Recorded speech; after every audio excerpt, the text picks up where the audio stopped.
Hi friends, ഇന്നത്തെ വീഡിയോയിലേക്ക് എല്ലാവർക്കും സ്വാഗതം. അപ്പോൾ രാവിലെ നമ്മൾ ചായ ഇട്ട് എൻ്റെയും പ്രതികളുടെയും ചായയാണ്. പിള്ളേർ രണ്ട് നല്ല ഉറക്കമായിരുന്നു. അപ്പം ഞങ്ങൾ ചായ കുടിച്ചുകൊണ്ടിരിക്കുക. പിന്നെ ശിവാനിമ്മക്ക് ചോറ് സ്കൂളിൽ കൊണ്ടുപോകണം. നമ്മൾ അവിടെ ചോറുണ്ടെന്നാലും ഞാൻ വീട്ടിൽ നിന്ന് കൊടുത്തു വിടും. അതിനുവേണ്ടി നമ്മൾ അരിയൊക്കെ എടുത്ത് വെച്ചിട്ടുണ്ട്. വെള്ളം വെച്ചു. പിന്നെ എപ്പോഴും ഞാൻ വന്ന് ഇടയ്ക്ക് നോക്കി ഇവരുണർന്നോ ഇല്ലയോ നോക്കി. നമ്മളെപ്പോഴാണ് ഇവരുണരുന്നതെന്ന് അറിയാൻ പറ്റത്തില്ല, കൺമണി. അതുകൊണ്ട് ഇടയ്ക്ക് വന്ന് നോക്കിയപ്പോൾ രണ്ടുപേരും നല്ല ഉറക്കമായിരുന്നു. പച്ചക്കറി പിന്നെ നമുക്ക് ശിവാനിക്ക് ചോറിന് വേണ്ടി അവിയൽ വെക്കാമെന്ന് വിചാരിച്ച്. അതുപോലെ തന്നെ ഇന്ന് രാവിലത്തേക്ക് നമുക്ക് കാപ്പി ഉണ്ടാക്കുന്നത് റവയുടെ പുട്ടും പാലും കൂടെ കാച്ചാമെന്ന് വിചാരിച്ച്. അപ്പോൾ അതിനുവേണ്ടി തേങ്ങ ഒക്കെ തിരുമ്മി വെച്ചിട്ടുണ്ട്. അപ്പോഴേക്കും കുറച്ച് കഴിഞ്ഞപ്പോഴത്തേക്കും നോക്കിയപ്പം കൺമണി ഉണർന്ന് കിടന്ന് വിളിച്ച് അങ്ങനെ ഞാൻ എടുത്തോണ്ട് വന്ന് ആളെ കസേരയിലൊക്കെ ഇരുത്തി. രാവിലെ എന്തെങ്കിലും ഒന്ന് പലഹാരം ഉണ്ടെങ്കിൽ ഒന്ന് കൊടുത്ത് ആളവിടെ അങ്ങനെ ഇരുന്നോളും. അങ്ങനെ പിന്നെ ഞാൻ പാത്രത്തിലിട്ട് കൊടുത്തു. അപ്പോൾ നമ്മുടെ അടുക്കളയിലെ ജോലിയും എൻ്റെ എല്ലാം നടക്കും. പിന്നെ അപ്പോഴത്തേക്കും ഞാൻ ഒരു പാത്രത്തിൽ മുറുക്കെടുത്ത് ഇട്ട് കൊടുത്ത്. അപ്പോൾ അത് നോക്കിക്കൊണ്ടിരിക്കുമോ ആൾ. ഇത് തിന്നണോ വേണ്ട എന്നുള്ളൊരു ഇതിലിരിക്കുമോ. എണീറ്റ് വന്ന മൂടായതുകൊണ്ട് ആളിങ്ങനെ നോക്കും, എന്നെ നോക്കും, പാപ്പത്തിന് നോക്കും. അങ്ങനെ ആൾ നോക്കിക്കൊണ്ടിരിക്കുവാണ്. അതിന് നമ്മൾ ശിവാനിക്ക് ചോറ് കൊടുത്തു വിടും. വീട്ടിൽ നിന്ന് ചോറ് കൊടുത്തു വിടും. അപ്പം പിന്നെ അതിന് വേണ്ടി അവിയലിന് വേണ്ടി പച്ചക്കറിയെല്ലാം അരിഞ്ഞ് വെച്ച്, പിന്നെ പാല് കാച്ചാൻ വേണ്ടി പാലെടുത്ത് വെച്ച് പുട്ട് നനച്ച് വെച്ച്. പുട്ട് നമ്മളിപ്പോൾ ഏകദേശം കുറച്ച് നേരം നനച്ച് വെക്കും. അങ്ങനെ പൊങ്ങി അങ്ങനെ അപ്പോഴത്തേക്ക് ശിവാനി സ്കൂളിൽ പോകാനുള്ള സമയമൊക്കെ ആയി. അങ്ങനെ ശിവാനിയെ കുളിപ്പിച്ച് ഒരുക്കി കണ്ണൊക്കെ ഇരുത്തിയേക്കോ. കണ്ണുണങ്ങാൻ വേണ്ടി ആളിങ്ങനെ കണ്ണുടച്ചിരിക്കുന്നത്. അപ്പോഴത്തേക്ക് കൺമണി എന്തിനോ കിടന്നവിടെ വഴക്കിയത്, എന്തോ കാര്യത്തിന് എങ്ങാണ്ട് വേണ്ടി വഴക്കിയിട്ട് അങ്ങനെ ശിവാനിയോട് സ്കൂളിൽ പോയി. അപ്പോഴത്തേക്കും പിന്നെ മീനെ മേടിച്ചുകൊണ്ട് വന്നു. മീൻ നമുക്ക് ചാളയാണ് കിട്ടിയത്.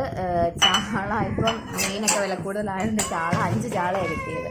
അങ്ങനെ പിന്നെ രാവിലെ ശിവാനിയെ സ്കൂളിൽ കൊണ്ടുപോകാൻ വെച്ച് അവിയലിരിപ്പുണ്ടായിരുന്നു. അതുകൊണ്ട് പിന്നെ ഈ ചാള എടുത്ത് മുളകിട്ട് വെക്കാമെന്ന് വിചാരിച്ചു. അങ്ങനെ മീനൊക്കെ വെട്ടി വെച്ചു. മീൻ വെട്ടുന്ന തക്ക നോക്കി ആൾ താണ്ട് പുറത്തിറങ്ങി നിൽപ്പുണ്ട്. ഞാനിവിടെ തുണി വെളിയിൽ മുക്കി വെച്ചിട്ടുണ്ടായിരുന്നു. അപ്പോൾ ഞാനിവിടെ മീൻ സൈഡിൽ വെട്ടിക്കൊണ്ടിരിക്കുവായിരുന്നു. അപ്പോൾ ആ തക്ക നോക്കി ആൾ തുണിയൊക്കെ കഴുകാൻ വേണ്ടി ഇറങ്ങിയിരിക്കുവാണ്.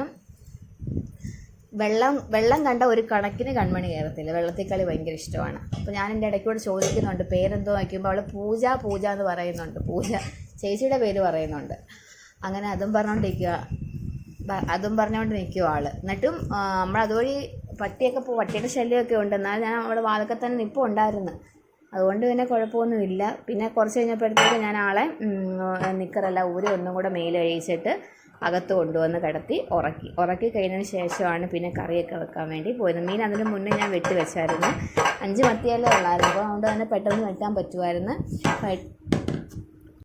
അങ്ങനെ കൺമണിയെ ഉറക്കി കിടത്തിയിട്ട് വന്ന് പിന്നെ കറി വെക്കാമെന്ന് വിചാരിച്ച്. അപ്പോഴത്തേക്ക് മീനിൻ്റെ തല വരെ എടുത്തിട്ടുണ്ട്. തല വറക്കാവുന്നിടത്ത് മീൻ കറിയും വെക്കാം. അങ്ങനെ പിന്നെ എൻ്റെ പരിനിര കിട്ടിയായിരുന്നു. ചില സ്ഥലങ്ങളിൽ മീൻ മുട്ടയെന്നൊക്കെ പറയും. നമ്മുടെ ഇവിടെ മീനിൻ്റെ പരിനിര എന്നാണ് പറയുന്നത്. അപ്പോൾ പരിനിര നാളത്തേക്ക് ശിവാനിക്ക് സ്കൂളിൽ കൊണ്ടുപോകാൻ വേണ്ടി എടുത്ത് വെച്ചിട്ടുണ്ട്. അപ്പോഴത്തേക്ക് കറിയൊക്കെ വെച്ച് ഉച്ചയ്ക്ക് ചോറ് വിളമ്പി ചോറ് കഴിക്കാൻ വേണ്ടി എടുത്ത് കൺമണി അപ്പോഴത്തേക്ക് ഡൈനിങ് ടേബിളിൻ്റെ പുറത്ത് കയറി നിൽക്കണം. നമ്മൾ അവിടെ ഒരു വീക്ക്നെസ്സാണ് ഡൈനിങ് ടേബിളിൻ്റെ പുറത്ത് കയറി ആൾ കളിക്കുന്നത്. അവിടെ ഇരുന്നോളൂ അങ്ങ്. അങ്ങനെ ഞങ്ങൾ ഊണൊക്കെ കഴിഞ്ഞ് ഉറങ്ങി എണീറ്റ് കഴിഞ്ഞപ്പോഴത്തേക്ക് ശിവാനിയെ വിളിക്കാൻ പോയി. ശിവാനി 3:30 ആകുമ്പോഴത്തേക്ക് വരും. 3:30 ആകുമ്പോഴത്തേക്ക് വന്ന് വീട്ടൻ പോയി വിളിച്ചുകൊണ്ട് വന്ന് അപ്പോൾ ആൾ മുഖം വാഴ്ത്തിരിക്കും. ഞങ്ങൾ ഒരുങ്ങിയിരിക്കുന്നുണ്ട്. അപ്പം ചോദിച്ചു എവിടെ പോവാമേ എന്ന് ചോദിച്ചു. അങ്ങനെ ഞാൻ പറഞ്ഞു പണിക്കാരുണ്ട്, പണിക്കാർക്ക് ചായ കൊടുക്കാൻ പോകണമെന്ന് പറഞ്ഞ് അങ്ങനെ ചായയൊക്കെ കൊണ്ട് കൊടുത്തിട്ട് വന്നു. അപ്പോഴത്തെ രാത്രി ഊണൊക്കെ കഴിഞ്ഞ് ശിവാനിമ്മയുടെ ബർത്ത്ഡേയുടെ കേക്ക് ബാക്കിയിരിക്കും വീട്ടിലേക്ക് കൊടുക്കാൻ വേണ്ടി വെച്ചിരുന്നു. പക്ഷെ അവിടുന്ന് ആരും വരാത്തതുകൊണ്ട് ഞങ്ങൾ ബാലൻസ് കേക്ക് ഇന്ന് രാത്രി ഞങ്ങൾ 3 പേരുടെ കഴിച്ച്. അപ്പോഴത്തേക്ക് മുറിക്കുന്നുണ്ടപ്പോഴത്തേക്ക് കൺമണി താന്ന് പറഞ്ഞിരിക്കുമോ. അവളെപ്പം പഠിക്കാനെടുത്താലും കൺമണിക്കും ഒരു പേനായും പെൻസിലോ പേന ബുക്കോ എന്തെങ്കിലും അവൾക്ക് വേണം. എഴുതാനാന്ന് പറഞ്ഞു.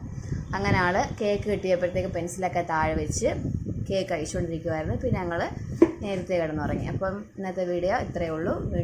നമുക്ക് എന്തായാലും ഇവിടെ വൈൻഡപ്പ് ചെയ്യാം.